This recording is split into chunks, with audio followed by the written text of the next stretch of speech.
सरकार ने अभी कहा है कि सर्वे करेंगे और जो भी इलीगल है या नॉट रिकॉग्नाइज्ड है उन पर एक्शन होगा।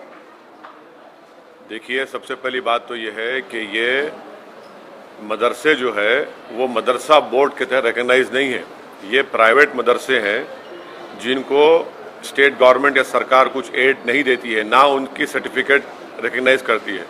तो वो अगर खुद अपने मदरसे खोलकर चला रहे हैं, जैसे दारुल उलूम देवबंद है, मुबारकपुर में अशरफिया है, ऐसे कई बड़े बड़े मदरसे हैं, डिफरेंट स्कूल्स ऑफ थॉट के प्राइवेट मदरसे हैं जिनका ना सरकार से कुछ लेना देना है, ना सरकार उनको कुछ फंडिंग करती है। हाँ, जो मदरसा बोर्ड के तरह रिकॉग्नाइज्ड हैं वो सरकार से उसका ताल्लुक है, गवर्नमेंट से। इससे ये क्यों सर्वे क्यों करा रहे आप?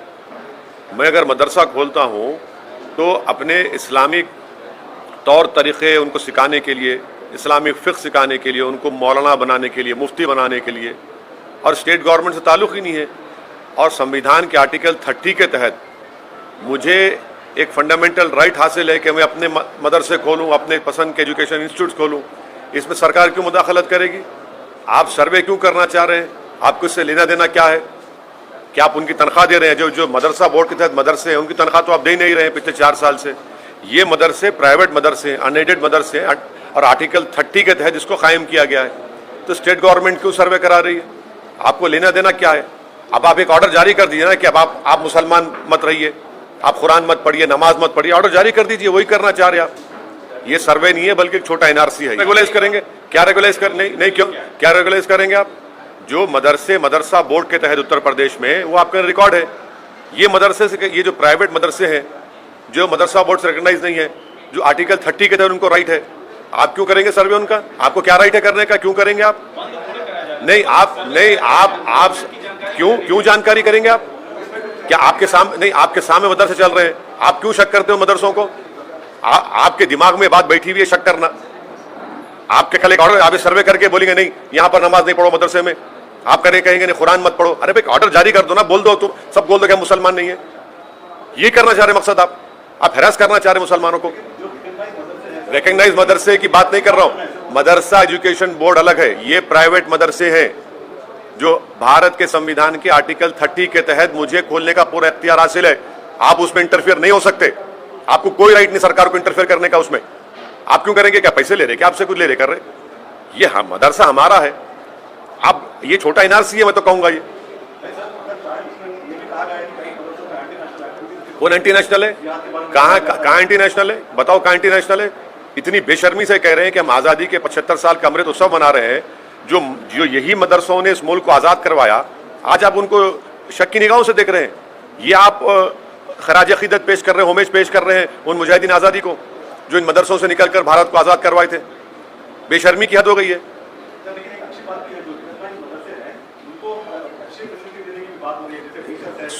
सुनिए, आपको झूठ बोला जा रहा है। सच्चाई यह है कि जो मदरसा एजुकेशन बोर्ड के तहत मदरसे हैं जिसमें पंडित लोग वहां पर मैथ्स और साइंस पढ़ाते, कभी जाकर गाजियाबाद में इंटरव्यू लीजिए, 2-2 साल से तनख्वाह नहीं मिल रही लोगों को, 2-2 साल तनख्वाह नहीं मिल रही लोगों को, तनख्वाह नहीं दे रहे आप।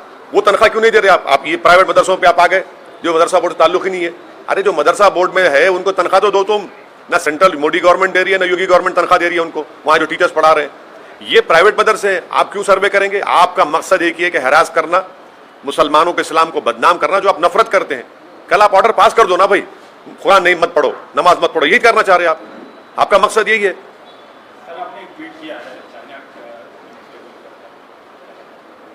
आखिर क्यों मोदी सरकार रशिया में चाइना की आर्मी के साथ हम मिलिट्री एक्सरसाइज क्यों कर रहे हैं भाई? क्या तमाशा हो रहा है? लद्दाख में 1000 स्क्वायर किलोमीटर पर चीन की फौज बैठी हुई है और फिर हमारे ग्रेजिंग राइट्स में उस 8 किलोमीटर या 10 किलोमीटर अंदर आ चुके हैं। हम अपने जानवर को ले जाकर वहां पर ग्रेजिंग नहीं कर सकते। 50,000 के करीब फौज हमारी चीन की फौज के खिलाफ खड़ी भी है। आप उनके साथ मिलकर मिलिट्री एक्सरसाइज कर रहे हैं और दूसरी तरफ फॉरेन मिनिस्टर बोलते कि चीन से रिलेशनशिप नॉर्मल नहीं होंगे जब तक कि वो बॉर्डर का इशू हल नहीं करेंगे। हम क्या जवाब देंगे उन सिपाहियों को, फौज को, जो हजारों फीट के ऊपर ठहरकर भारत की जमीन से चीन जो हमारी जमीन पर कब्जा करके बैठा है उनसे आंख में आंख डाल रहे हैं? ये कौन सी देशभक्ति है? ये कौन सी फॉरेन पॉलिसी है कि चीन की फौज के साथ हम मिलिट्री एक्सरसाइज करेंगे? क्या मजाक बना के रखा है मोदी सरकार ने? हमारी देश की आर्मी का, हमारी देश की सुरक्षा का, हमारी टेरिटोरियल इंटीग्रिटी का, भारत की सॉवरेनिटी का। सर ममता बनर्जी ने भी आरएसएस की तारीफ कर दी। हाँ, 2003 में उन्होंने उनको पेट्रियट कहा था और आरएसएस ने उनको दुर्गा कहा था। और जब चुनाव आ गए तो फिर शुरू हो गई सेकुलरिज्म। अब कह रही हैं कि आरएसएस में अच्छे लोग हैं। हम ममता बनर्जी को बोलना चाह रहे हैं कि कब तक आप भारत के और बंगाल के मुसलमानों की आंखों में धूल झोंकेंगी आप?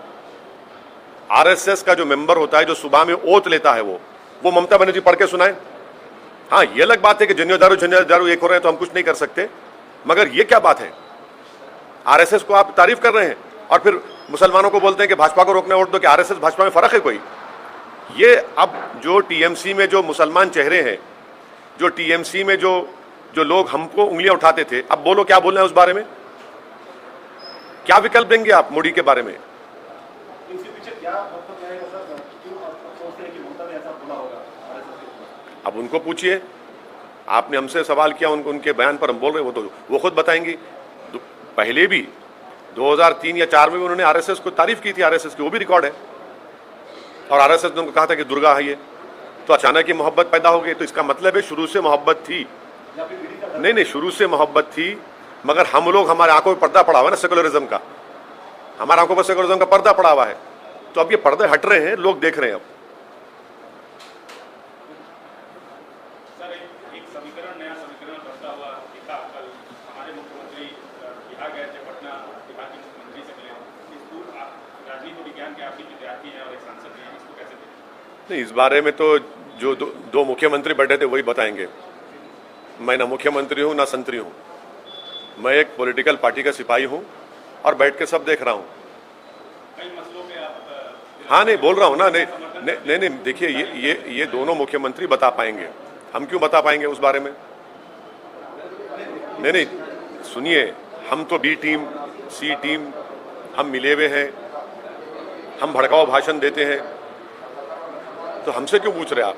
जो लोग जो बैठे हैं वो बताएंगे। बड़े बड़े लोग हैं, जिम्मेदार लोग हैं भाई, वो बहुत बड़े जिम्मेदार लोग हैं वो। नीतीश कुमार उठ गए, इसके ऊपर आप कैसे देखते हैं? हाँ, मुख्यमंत्री बात कर रहे थे, अपनी बात रख रहे थे, लेकिन नीतीश कुमार जैसे ही क्वेश्चन आया कि अगले प्रधानमंत्री पोजीशन की तरफ से क्यों हो गए, एकदम से उठ गए। अब वो नीतीश कुमार साहब बता पाएंगे। एक प्रदेश का मुख्यमंत्री बैठा हुआ है जो वहां पर मेहमान है, आप खड़े हो गए तो मेरे को नहीं मालूम। मैं कैसा बोलूं भाई इन बातों पर? ऐसा एक मेहमान नहीं, देखिए, हम तो आपके सामने बैठे हैं, उठे तो नहीं हम। हम कैसा बताएंगे? हम क्या बोल पाएंगे? वो दोनों मुख्यमंत्री बता पाएंगे। आप हमारे केसीआर साहब से पूछिए, जब आएंगे उनसे मिलके पूछिए, आप वो बताएंगे आपको। मैं कैसे कमेंट करूं? नहीं, मेरे को मैं क्या बोलूंगा उसमें? नहीं, मेरे को नहीं मालूम। नहीं मालूम क्या वो क्या चाहते हैं, उनको ही पता, उनको ही मालूम होगा वो क्या चाहते हैं क्या नहीं चाहते, मुझे नहीं मालूम।